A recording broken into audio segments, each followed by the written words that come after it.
Buenas tardes, doctor Francisco Machado. Mi nombre es Hugo Palacín, estudiante de su clase de noveno semestre.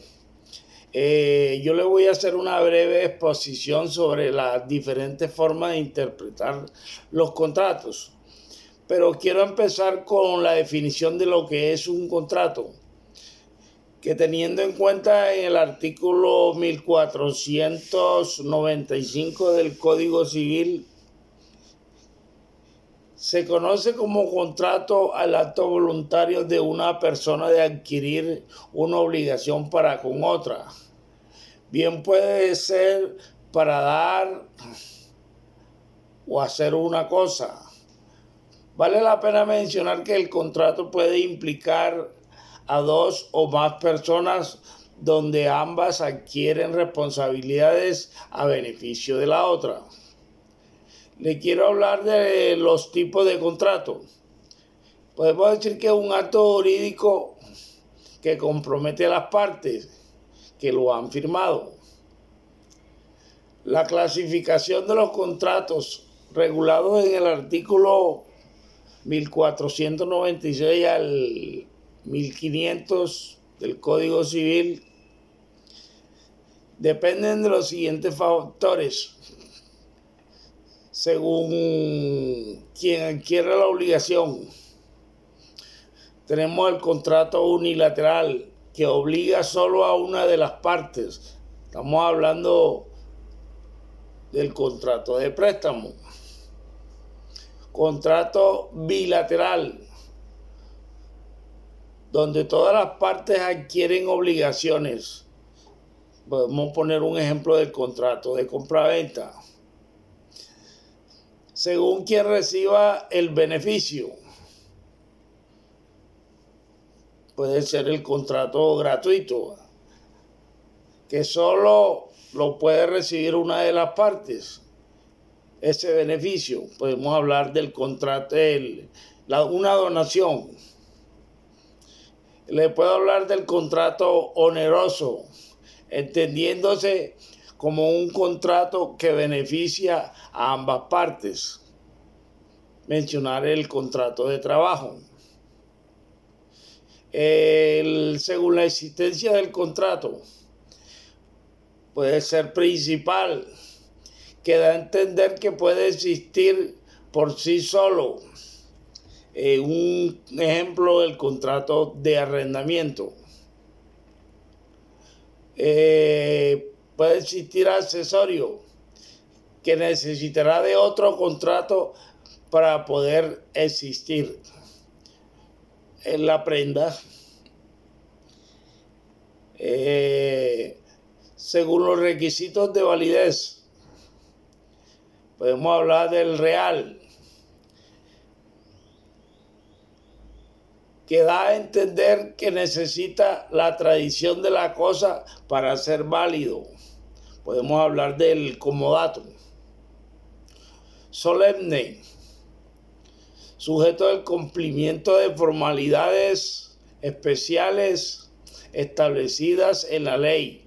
Estamos hablando de un ejemplo del contrato de compra-venta. Consensual, es decir, que se hace perfecto solo con el consentimiento de las partes. Aquí estamos hablando de una compra-venta. Según su ejecución, vale mencionar que estos tipos de contratos no se establecen dentro del contrato del Código Civil. Fue la doctrina la que estableció esta clasificación, que se considera de suma importancia en la esencia y naturaleza de los contratos. Contrato de ejecución inmediata, aquellos que tienen un efecto instantáneo. Un ejemplo, el contrato de compra-venta, el efecto instantáneo. El contrato de ejecución sucesiva, a saber que aquello donde los efectos se prolongan con el tiempo.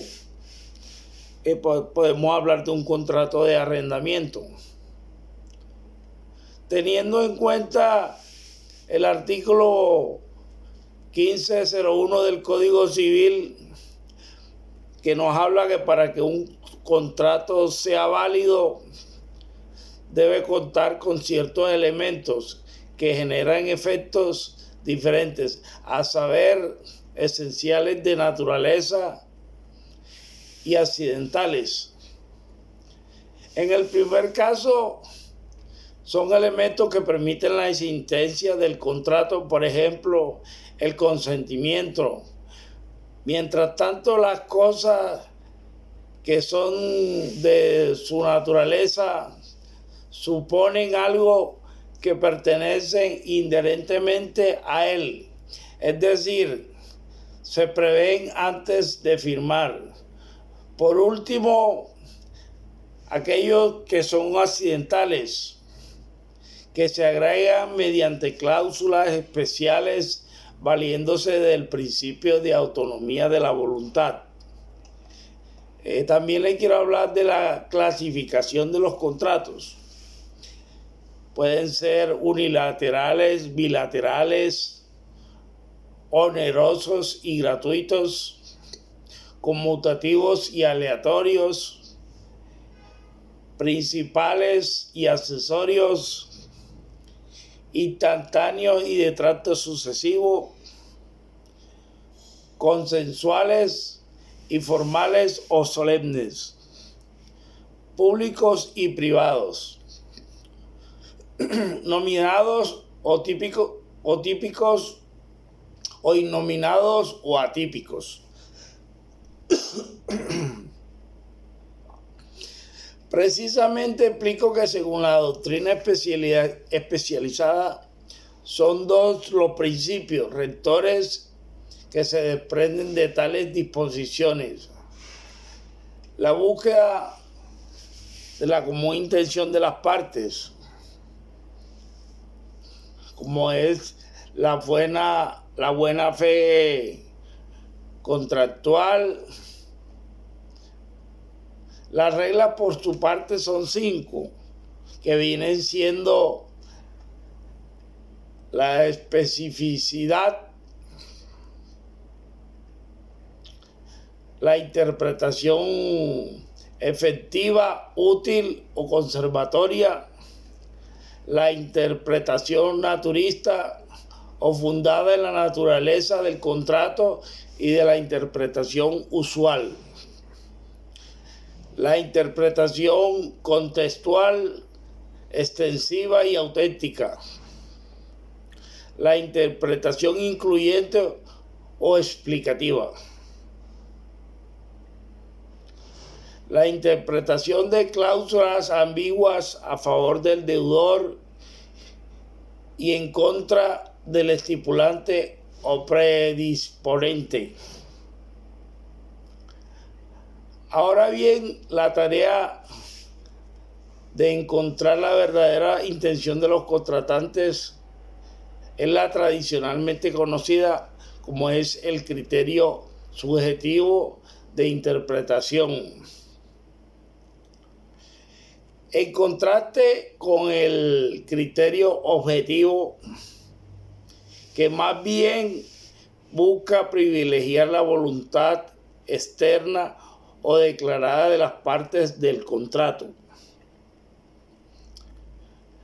La doctrina y la jurisprudencia nacional reconocen que existen jerarquía entre los criterios de interpretación del contrato y en esa medida han señalado que el subjetivo prevalece sobre el objetivo, a partir de la idea que el principio de búsqueda de la real voluntad de los contratantes es fundamental dentro de la labor hermenéutica y que los principios y reglas son subsidiarios. Con toda la búsqueda en común, intención de la parte se erige como punto de partida de partida de la labor interpretativa de los contratos. De ahí que un adecuado ejercicio hermenéutico contractual deba empezar siempre por determinar cuál era la labor o cuál era la intención en este momento, y que solo de que esa labor resulte infructuosa es posible aplicar las pautas objetivas de interpretación antes reseñadas, como las previstas en los artículos 1619 al 1624. De igual manera, por eso no importa el nombre que las partes le hayan otorgado a un acuerdo de voluntades, pues siempre prevalece la intención de los extremos contractuales. Teniendo en cuenta cuál es la finalidad de la interpretación de los contratos, yo puedo decir que en todo negocio jurídico no surge la necesidad de conocer la voluntad de quien lo ha realizado, y esa función de conocimiento que se llama interpretación. Lo mismo puede versar sobre textos, conversaciones verbales o escritas en la que la voluntad se exteriorice respecto de estos o respecto de actos jurídicos. Es objeto de controversia, porque siempre será necesario descubrir la voluntad que dio vida a este negocio, para lo que sirve tanto la averiguación de la intención común de los contratantes a través de los actos coetáneos o posteriores, con los signos reveladores de la voluntad de los sujetos que han intervenido en este negocio directamente, atendiendo a los fines que los mismos debieron perseguir, singularmente los que se refieren a este fin económico. Por ello, aunque el Código Civil habla realmente de la búsqueda de la intención de los contratantes, no interesa en la interpretación indagar cuál fue la voluntad individual de cada uno de los contratantes, sino que la intención en común sobre la cual las partes coincidieron, independientemente de cada una de ellas, que cada una de ellas persiguiera finalidades distintas o, finalidades distintas de todas formas, a través del contrato. Esta indagación no se puede encontrar en la cláusula aislada de las demás, sino en todo el orgánico que constituye el contrato. Una vez clasificada la situación, se determinan sus efectos conforme a las normas imperativas del tipo negocial. Es decir,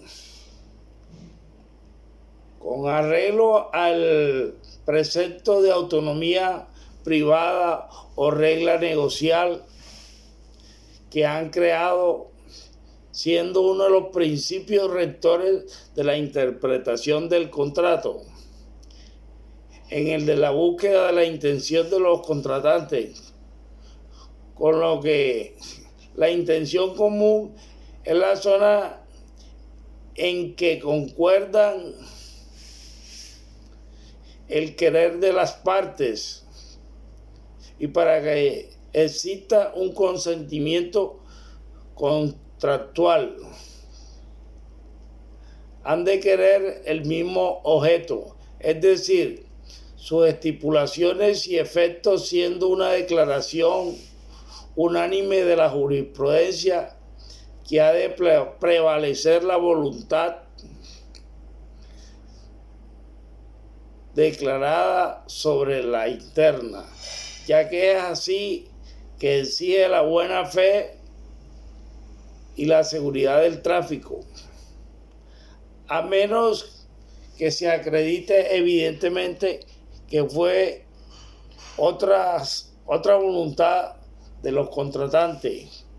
Aquí es donde se presenta la práctica y la dificultad de precisar esa intención, y se han de examinar los medios para lograrlo. Muchas gracias, profesor.